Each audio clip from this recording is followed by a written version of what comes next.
Pernahkah anda menonton video ini? PKP pertama ini kita memberi ruang pada pelajar meneruskan cuti mereka. Bila masuk ke tahap kedua, kita telah mengeluarkan garis panduan kepada guru-guru mengenai pengajaran dan pembelajaran untuk pelajar-pelajar yang berada di rumah. Kita jelaskan bahawa kaedah pengajaran, kaedah pembelajaran yang akan digunakan atau yang boleh digunakan itu kita serahkan kepada guru-guru. Ibu bapa tak perlu risau, lakukan yang terbaik berdasarkan kekangan yang ada. Pada masa yang sama di kementerian kita akan terus tingkatkan ruang-ruang, peluang-peluang untuk memastikan semua pelajar mendapat akses kepada pendidikan dalam tempoh ini. Saya ucapkan terima kasih kepada cikgu-cikgu di luar sana di atas segala usaha, segala kreativiti untuk menyampaikan pendidikan kepada anak-anak. Hai murid-murid, saya Cikgu Zuridah, guru Bahasa Melayu anda pada hari ini. Kertas 2 Bahasa Melayu PT3 mempunyai 2 bahagian, iaitu bahagian A, karangan respon terhad yang bernilai 10 markah dan bahagian B, karangan respon terbuka yang membawa 30 markah. Hari ini, kita akan mempelajari bahagian B, penulisan karangan respon terbuka dengan memberi fokus kepada membina perenggan isi dalam penulisan karangan. Untuk makluman semua, soalan respon terbuka mengandungi 3 pilihan soalan dan murid-murid wajib memilih hanya 1 soalan. Oleh itu, objektif pembelajaran kita pada hari ini ialah murid akan dapat pertama, membina ayat topik, ayat huraian, ayat contoh dan ayat penegasan yang sesuai, dan kedua, menulis perenggan isi karangan yang tersusun menggunakan ayat topik, ayat huraian, ayat contoh dan ayat penegasan. Tahukah murid-murid bahawa penulisan karangan mempunyai 3 komponen? Komponen yang terlibat ialah pertama, pendahuluan yang mengandungi 1 perenggan. Kedua, perenggan isi yang mengandungi 3 atau 4 perenggan. Dan yang ketiga, perenggan penutup yang mengandungi 1 perenggan. Bagi karangan peringkat menengah rendah pula, murid-murid perlu menulis lebih dari 180 patah perkataan. Mari kita lihat tugasan kita pada hari ini. Soalan tugasan. Dalam tempoh Perintah Kawalan Pergerakan, semua sekolah ditangguh sesi persekolahan rasmi. Dalam tempoh tersebut, sesi pembelajaran diteruskan di rumah. Bincangkan cara-cara pelaksanaan proses pembelajaran yang dapat dilakukan di rumah. Ingin terus menulis? Nanti dulu. Murid-murid perlu membuat persediaan sebelum memulakan penulisan. Apakah proses yang perlu dilaksanakan sebagai persediaan sebelum menulis karangan? Proses yang perlu dilakukan ialah pertama, mentafsir tajuk soalan. Kedua, membina rangka karangan berdasarkan kata kunci. Ketiga, menulis karangan, dan dalam konteks kita pada hari ini, kita akan memberi fokus kepada penulisan perenggan isi. Dan yang keempat, kita perlu menyemak karangan kita terlebih dahulu. Kembali kita kepada soalan tugasan. Karangan yang ditulis perlu memenuhi kehendak soalan. Oleh itu, murid-murid perlulah membaca soalan beberapa kali dan memahami kata kunci. Kita baca soalan sekali lagi. Dalam tempoh Perintah Kawalan Pergerakan, semua sekolah ditangguh sesi persekolahan rasmi. Dalam tempoh berkenaan, sesi pembelajaran diteruskan di rumah. Bincangkan cara-cara pelaksanaan proses pembelajaran yang dapat dilakukan di rumah. Untuk makluman, murid perlu membaca sekali lagi supaya betul-betul faham bagi mengenal pasti kata kunci. Dalam tempoh Perintah Kawalan Pergerakan, semua sekolah ditangguh sesi persekolahan rasmi. Dalam tempoh berkenaan, sesi pembelajaran diteruskan di rumah. Bincangkan cara-cara pelaksanaan proses pembelajaran yang dapat dilakukan di rumah. Di sini murid-murid, terdapat dua kata kunci yang telah kita kenal pasti, iaitu pertama, Perintah Kawalan Pergerakan dan yang kedua, cara-cara proses pembelajaran di rumah.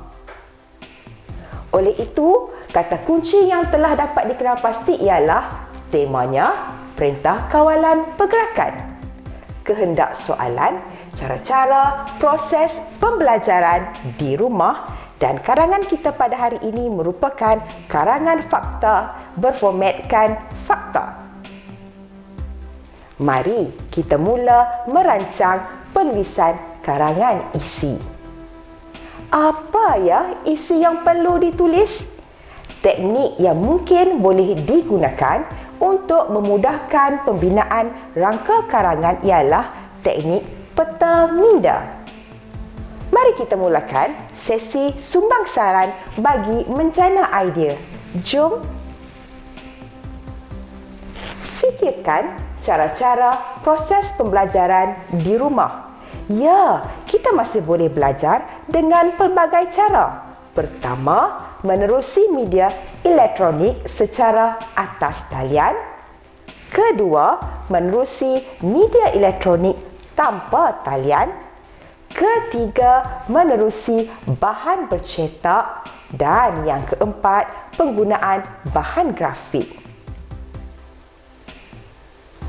Pembelajaran menggunakan media elektronik secara atas talian melibatkan penggunaan komputer peribadi, tablet, komputer riba dan telefon pintar.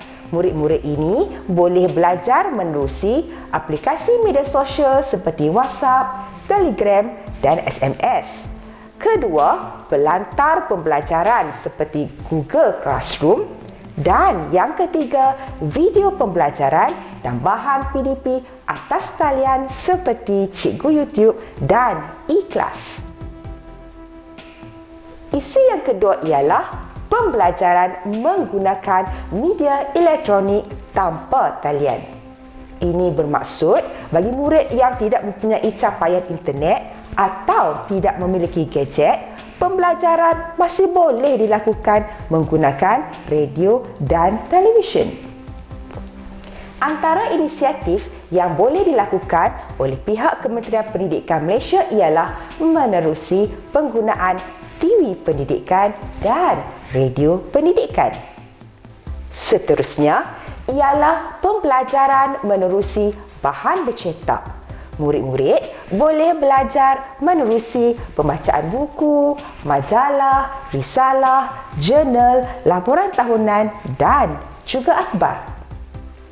Kaedah yang terakhir ialah menerusi bahan grafik. Ini bermaksud murid-murid boleh menggunakan gambar, poster, kartun, carta dan graf. Sekarang, marilah kita bergerak ke proses yang seterusnya iaitu menulis karangan. Sukar untuk menulis perenggan isi? Jangan bimbang. Dalam menulis karangan, isi karangan yang telah kita bincangkan sebentar tadi boleh dikembangkan menggunakan pendekatan berikut. Pertama, ayat topik yang menyatakan isi bagi menjawab soalan apa. Kedua, ayat huraian yang menjawab soalan mengapa. Ketiga, ayat contoh yang menjawab soalan bagaimana.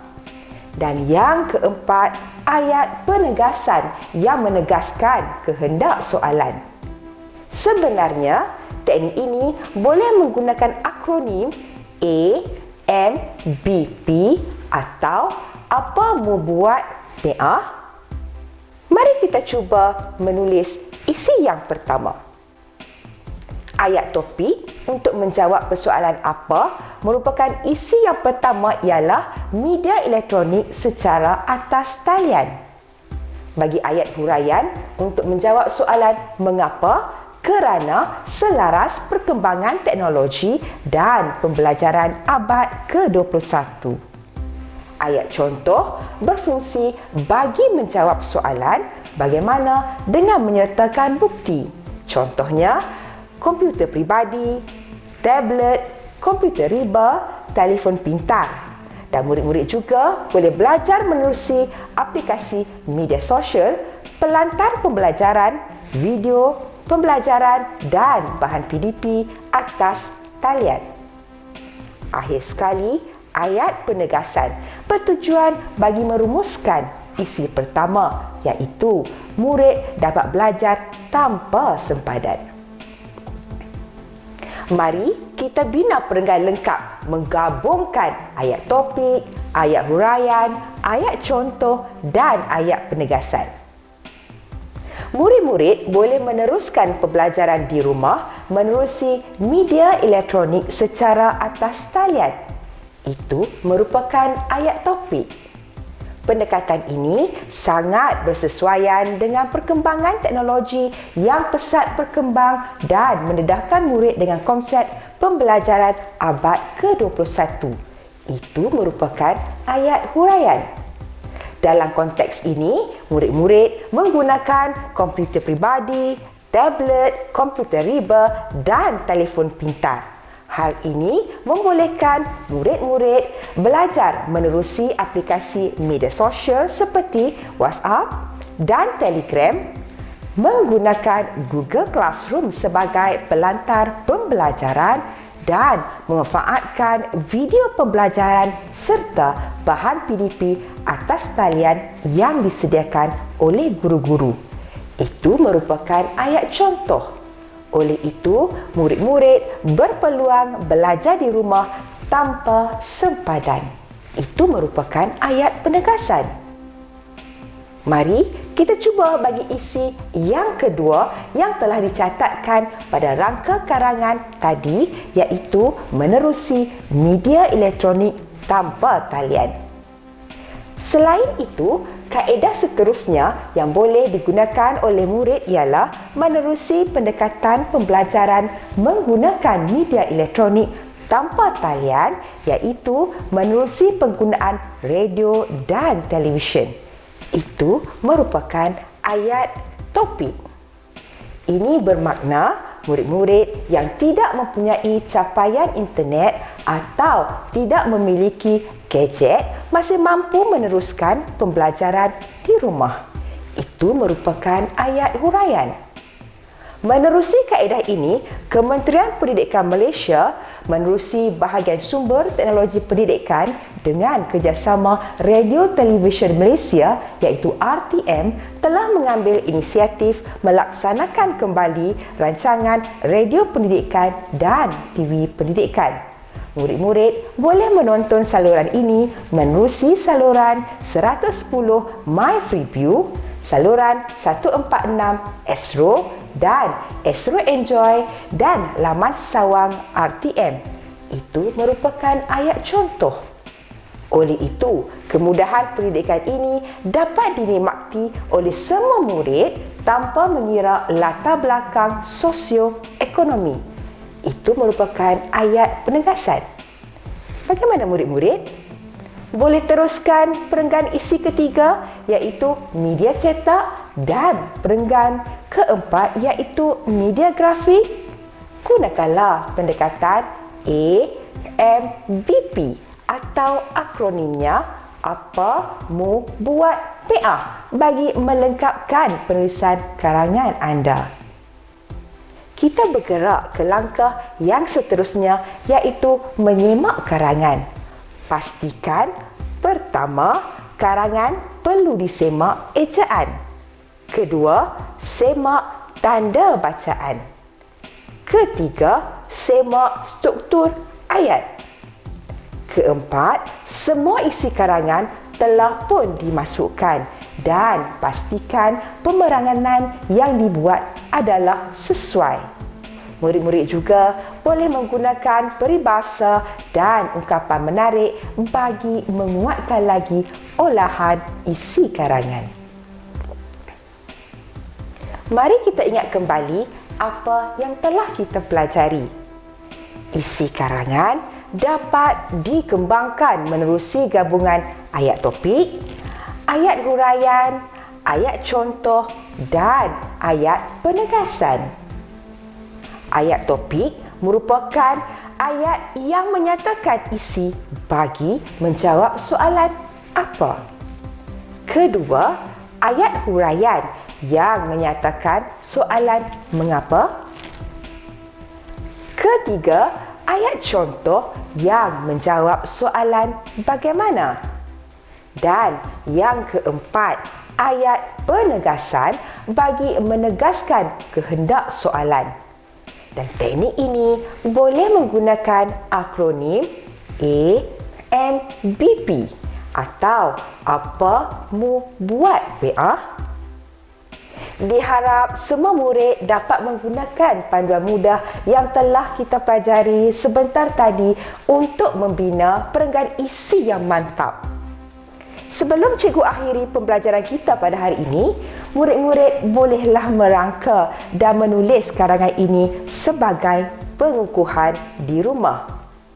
Soalannya, dalam tempoh perintah kawalan pergerakan, sebagai rakyat Malaysia, apakah tindakan yang boleh diambil untuk memastikan penyebaran virus COVID-19 dapat disekat? Murid-murid bolehlah berbincang bersama ibu bapa di rumah atau menghubungi rakan-rakan menerusi media sosial atau melayari internet untuk mendapatkan info yang lebih mendalam. Baiklah, setakat ini saja pembelajaran kita pada hari ini. Pesan cikgu, banyakkan membaca untuk menambah pengetahuan dan menjadikan tulisan kita lebih bermakna. Semoga dapat bertemu lagi. #kekal tinggal di rumah, #belajar dari rumah. Sekian, Assalamualaikum warahmatullahi wabarakatuh. Bye.